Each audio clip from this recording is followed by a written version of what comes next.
In the forgotten valleys of Arkhani, where mountains stood like silent judges and rivers whispered secrets of the past, there existed a law so strange and cruel that even time seemed ashamed to remember it.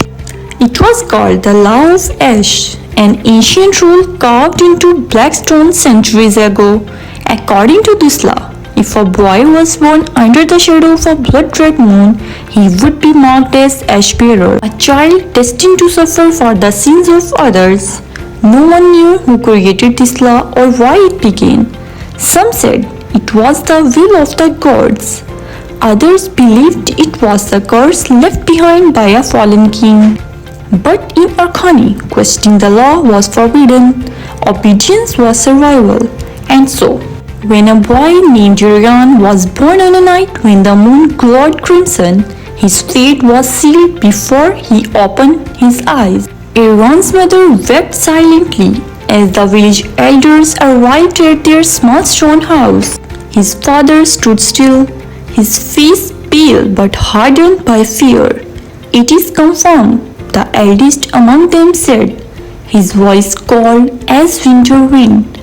"The child is an ash-bearer." The words hung in the air like a death sentence. Urian's mother clutched him closer. "He is just a baby," she whispered. "What sin could he have committed?" The elder looked at her, not with cruelty, but with something worse, indifference. "He does not suffer for his own sins. He suffers for ours." From that day forward, Urian was no longer just a child. He became a symbol, a vessel of punishment. The law dictated that every misfortune in the village must be answered by the suffering of the ash-bearer. If crops failed, Urian would be denied food. If illness spread, he would be locked away in isolation. If storms destroyed homes, he would be beaten under the open sky. The people believed that his pain would restore balance, that his suffering would cleanse their wrongdoings. At first, Urian did not understand. As a young child, he would ask his mother, "Why do they hurt me?" Tears would fill her eyes every time. "Because they are afraid," she would say softly. "Of me?" "No," she would whisper. "Of themselves." Years passed, and Urian grew into a quiet, observant boy. His body bore scars, thin lines across his back, bruises that never fully healed, and a constant ache in his bones. But it was his eyes that told the real story. They were not filled with anger or hatred, but with a deep, haunting sadness. He had accepted his role, not because he believed in the law, but because he saw no escape from it. The villagers avoided him when they could, and when they could not, they treated him like an object rather than a human being. Children were warned not to play with him. Mothers pulled their sons away when he walked past, and men spoke of him only when something went wrong. "He must be," they would say. And so he did. One winter, a terrible illness swept through Arkhani. People fell sick one after another, their bodies weak and fevered. Fear spread faster than the disease itself. The elders gathered in the center of the village. "The ash-bearer must endure the sickness in our place," one declared. Urian, now 14, stood silently as they spoke of his fate, as if he were not even there. His mother stepped forward. "This has gone too far. He will die." "That is not for us to decide," another elder replied. "The law must be fulfilled." Urian placed a gentle hand on his mother's arm.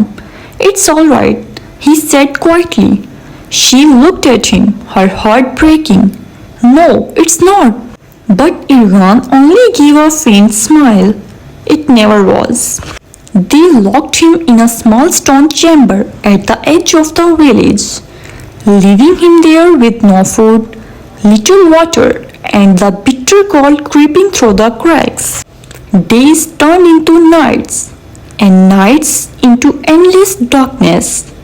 Iran grew weaker, his body trembling with fever. He could feel the life slipping away from him. But what hurt the most was not the physical pain, it was the silence. No one came, no one questioned, no one cared. But fate, it seemed, had not finished writing his story. One night, as Iran lay on the cold ground, barely conscious, he heard a faint sound, the creak of the chamber door opening. A girl stepped inside. Her name was Lyra. She was not like the others. She had always watched from a distance. Her eyes filled not with fear, but with curiosity and something else. Something rare in kahani. Compassion. "You're going to die if you stay here," she whispered. Iran let out a weak laugh. "That's the idea." Lyra shook her head. "It's wrong." He looked at her, surprised. "Then why has not anyone stopped it?" "Because they are afraid," she said. "But I am not." She knelt beside him, offering him water. "Come with me. I can help you escape." Iran hesitated. For the first time in his life, he was being offered a choice, freedom. But with it came a question he had never dared to ask. Who would he be without the law? That night, under the cover of darkness, Lyra helped Iran leave the chamber. They moved quietly through the village, past the very people who had defined his existence through pain. As they reached the edge of kahani, Iran stopped. "If I leave," he said, "they will suffer." Lyra looked at him, her expressions firm. "No, they will learn." He turned back, looking at the village one last time. For years, he had believed that his suffering protected them. But now, he wondered if it had only protected their ignorance. They left. For the first time, Iran stepped beyond the boundaries of kahani, not as an ash bearer, but as a boy, a human being. Days later, the village faced another storm. Crops were destroyed, homes damaged, and fear returned. But this time, there was no ash bearer, no one to blame, no one to punish. The elders gathered once more, but their voices were uncertain. "What do we do now?" one asked. Silence answered.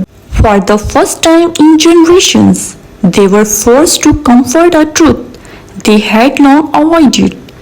Their suffering was not caused by a boy. It never had been.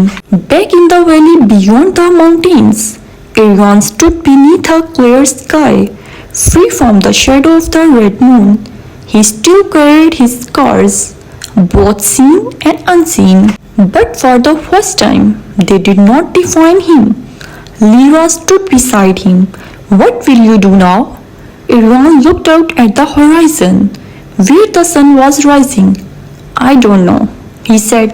Then, after a moment, he added, "But whatever it is, it will be my choice."